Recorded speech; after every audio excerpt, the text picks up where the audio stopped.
close look at these images. Notice that the hook is firmly embedded in the fish's lip, but the fly has moved up the leader away from the fish. This tells you of tube fly as a fly made up of two parts. The pattern is tied on the tube, and then when you're ready to fish, you add a hook to finish the fly. Here's a closer look.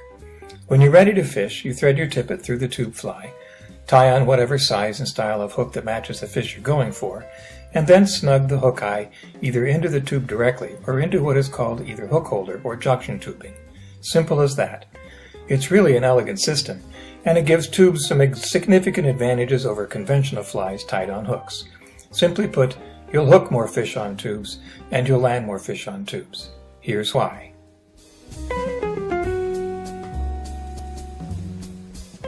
Look at this again. You'll use a short-shanked hook with your tube flies, and short-shanked hooks stick tighter to a fish than long-shank hooks, so you'll lose fewer fish during a fight. And because of the nature of tube flies, the hook point generally rides further back in the pattern, so you'll get fewer short strikes and more hookups. So the only real question is how to connect the hook to the fly while you fish. Generally, the hook eye or a knot is going to be snugged into the tube itself, or an extra piece of soft tubing called hook holder or junction tubing. More and more anglers are rigging tube flies with a stinger hook that dangles from a loop extending beyond the end of the tube. In this method, the knot that forms the loop is snugged up inside the tube. You may want the hook point to ride up in certain patterns. Clousers, with the dumbbell eyes on the underside of the tube, want the hook point up.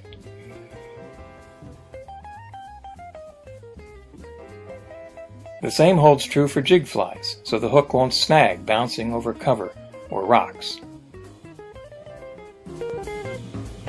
Generally though, you'll go for a more conventional approach with the hook point down like this woolly bugger. If you want to position your hook in the pattern, then here are some simple options for doing so. Let's stay right on the bugger since it illustrates your first option, which is to use a tube that needs no hook holder tubing, like the HMH poly tubes or our hybrid tubes. These tubes are stiff enough to tie on, but have enough flex to accommodate most hooks without needing soft hook holder tubing.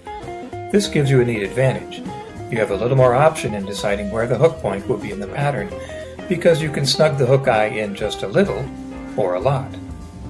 There are other advantages. First, it's, simpler. Second, it gives you the option of tying the pattern all the way back to the end of the tube, as on this bugger.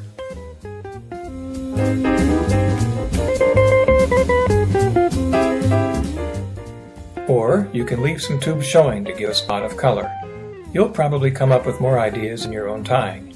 As we always say, there are no rules in tying tube flies. Tubes give you the flexibility to do whatever needs to be done to create the fly you have in mind. But on some tubes, like metal or rigid plastic, you'll use hook holder tubing. The simplest method is to slip the hook holder over the end of the tube. Use HMH hybrid tubing or our soft PVC hook holder, both of which come in different sizes and colors, to keep open all of your tube fly design options.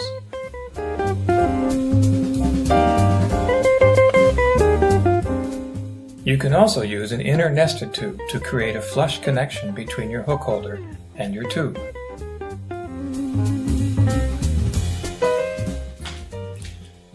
So let's review and put it all together by tying up one of the simplest tube flies possible, a woolly bugger, with no weight, tied on an HMH poly tubing, so we don't need to add any hook holder tubing.